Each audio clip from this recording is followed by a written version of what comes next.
Okay. Good morning and welcome to the Woodward Fire press briefing. Today is the last day of August, Monday, August 31st. My name is Mary Rasmussen and I'm the Information Officer for Northern Rockies Team 2. For speakers today, we have Brandon Chakowski, who will talk about the operations on the line. We also have Cedar Drake, who is a resource advisor, and he will talk about the natural and cultural resources on the line and how resource advisors work to protect that. We also have Sergeant Brenton Schneider with us and Fire Chief Jason Weber. So I'll turn it over to Brandon.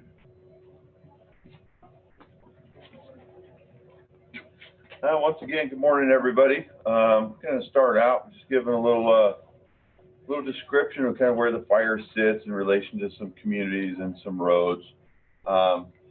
Obviously, as we start down over here, basically at the bottom of the fire is fairly close to Coast Camp Creek, which Coast Camp comes out there to the Pacific.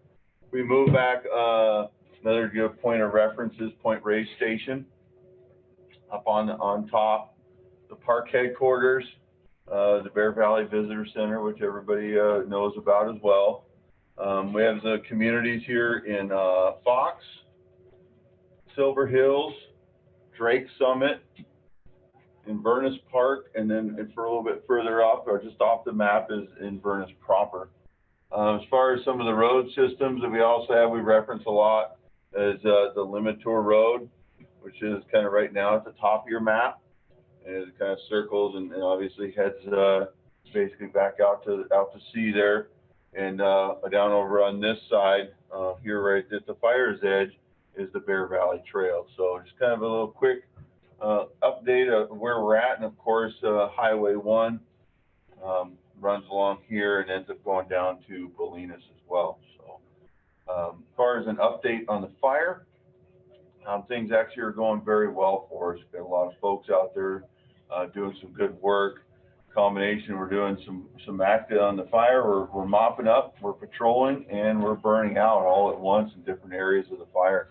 So I'm going to start back over here, what we call our Division Zulu, right off the coast here near Coast Camp Creek, working up. And this piece down here is actually looking really good. We plan on tonight being able to have some more containment in this area. On this, basically the west side of the fire, things are looking really good in that desert scrub. And as we move up into the larger, more of that old growth timber component, the larger tree components, we move up into where Sky Ranch and Z Ranch trails come together. So overall looking very good. As we move around into the area of what we call Division Echo, the north side of the fire along Limitor Road, we did some good burning up here yesterday, about 1.6 miles yesterday along the road. That burning operation started about 1:30 to 2 o'clock in the afternoon, and we got done with that about 1800, a short window due to the relative humidities and how well fuels will be able to burn, and that was heavily affected by the density of the marine layer and how well it eroded. So short window, we got quite a bit done. We right now along Limitor Road and this dozer trail that comes back up the horse trail and back into Sky Trail, we have 1.4 miles of burning left to do on there, and that was used a combination yesterday of some hand lighting by 20-person crews, as well as an unmanned drone, and our operator was able to use the drone and get it further up the hill, doing some lighting with little plastic spears there on the hillside. So very good operation yesterday, and that's what we continue to look at today. And if the weather it cooperates with us, with the forecast is better today and tomorrow for a decreased marine layer, we should be able to accomplish that very well. But as we come down back here behind the visitor center area along that dozer line, things are looking really good in there. We have some engines and crews patrolling and mopping that up. The entire road coming down Bear Valley Trail is also looking good at this time. We have a lot of engines moving back and forth, patrolling that, making sure we don't have any spots, and doing some mop-up operations.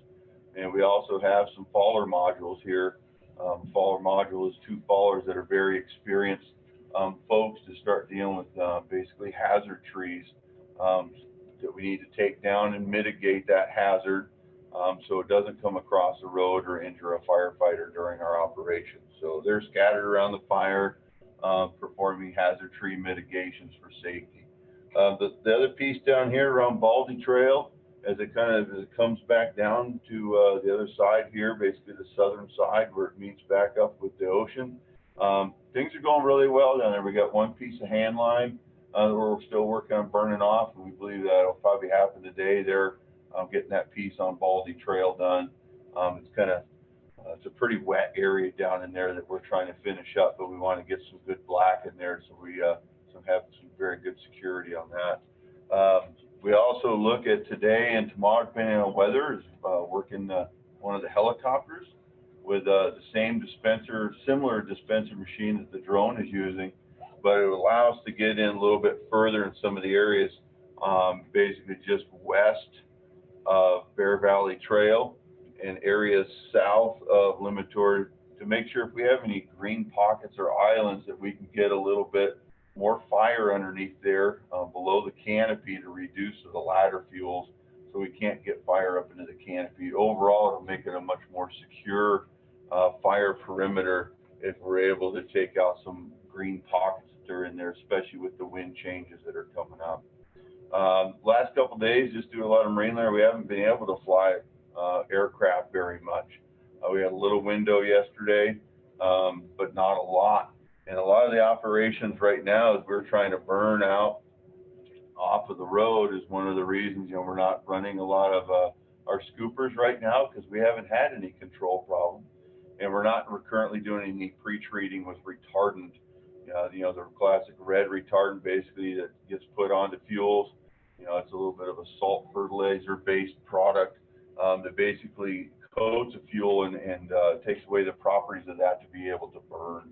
That's kind of how some part of that works. It has a longevity of too, depending on the environment.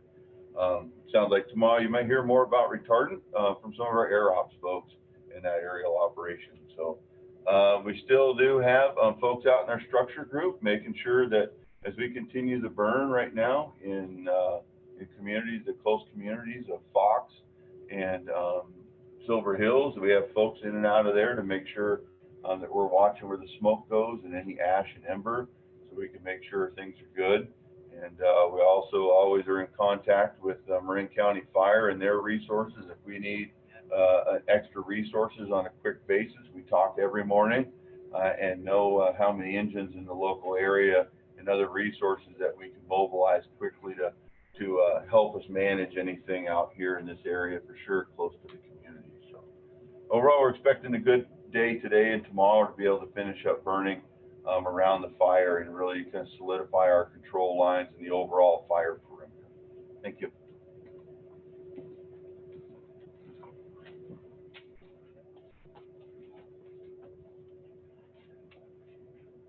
Good morning. My name is Cedar Drake, and I'm serving as the lead resource advisor here on the Woodward Fire.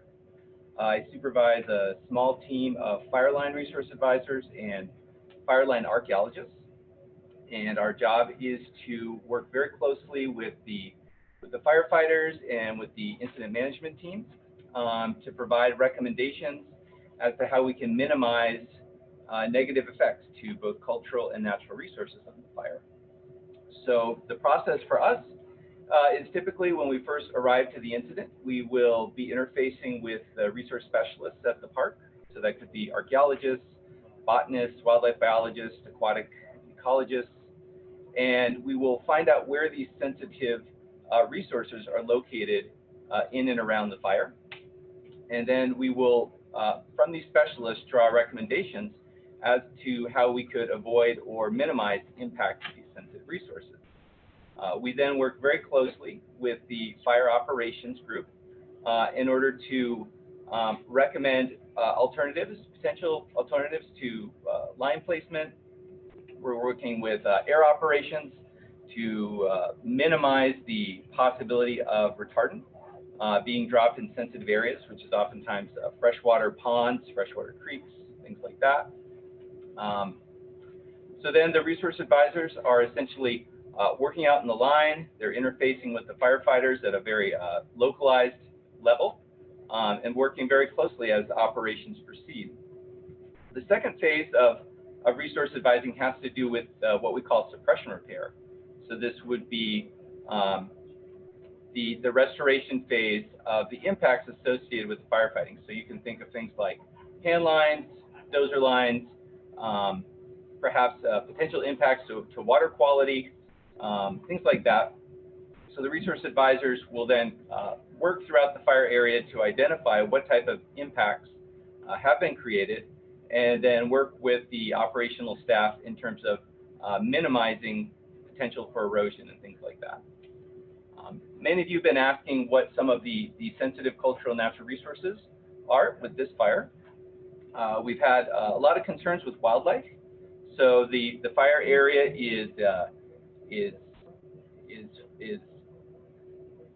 there are spotted owls present in the area. It's actually some of the best habitat for spotted owls in Marin County.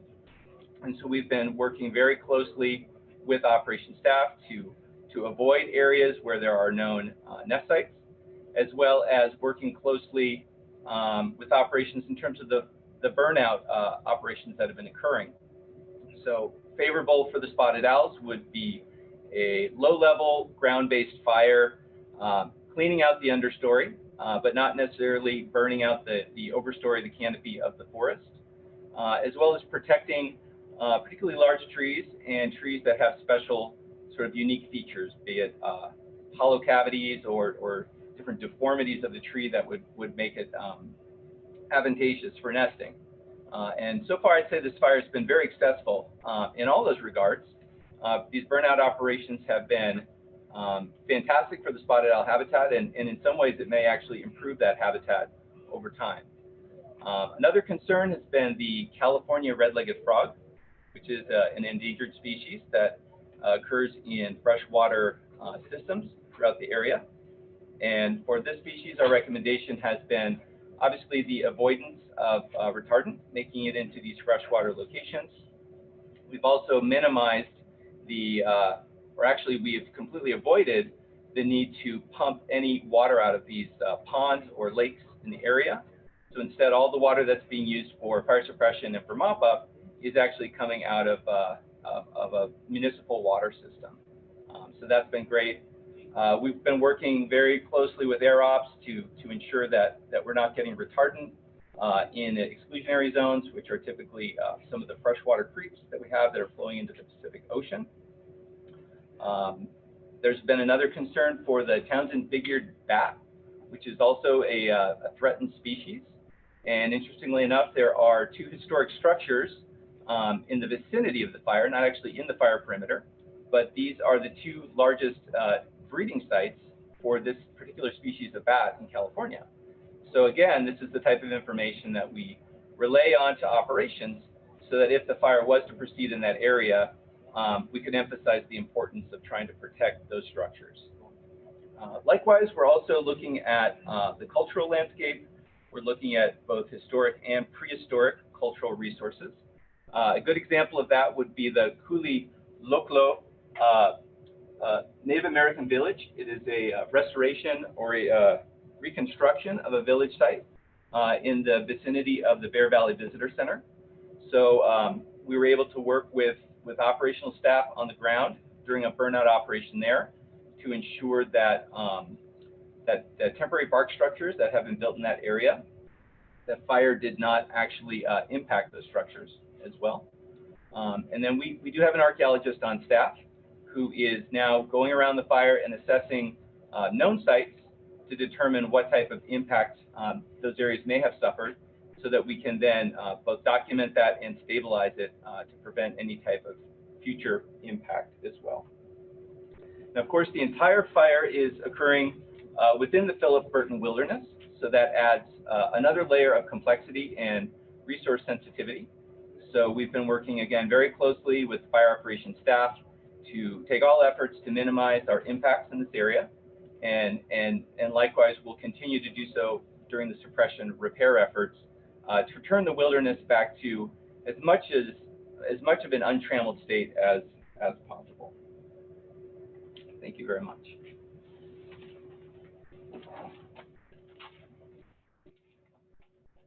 Morning, everyone. I'm Brendan Schneider from the Sheriff's Office.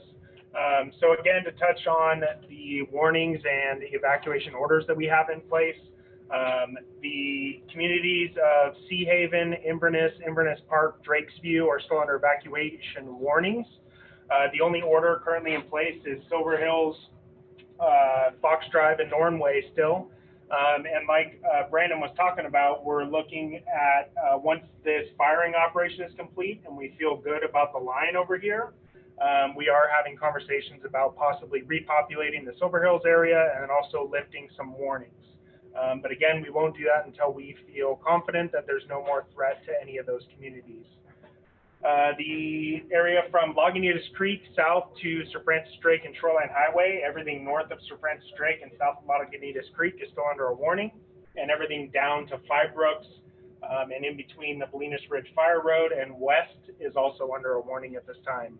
I saw a question online about how close is the fire to Mill Valley, and I would say that it is probably 15-ish miles maybe as the crow flies, but it's nowhere close to Mill Valley.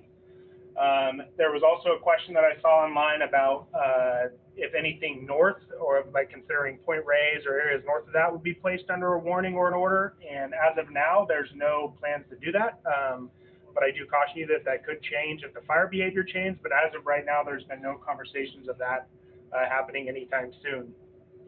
And then in addition, we saw a question about looting. We've had no issues of looting. Deputies, highway patrol officers, National Park Service, and California State Parks are all patrolling the areas that are both under warning and also that are under an order. So we continually drive up and down Silver Hills, Fox Drive, and Norn Way. In addition, the only road closure at this time is Bear Valley Road between Sir Francis Drake and Shoreline Highway. Other than that, that's all I have. Have a good day.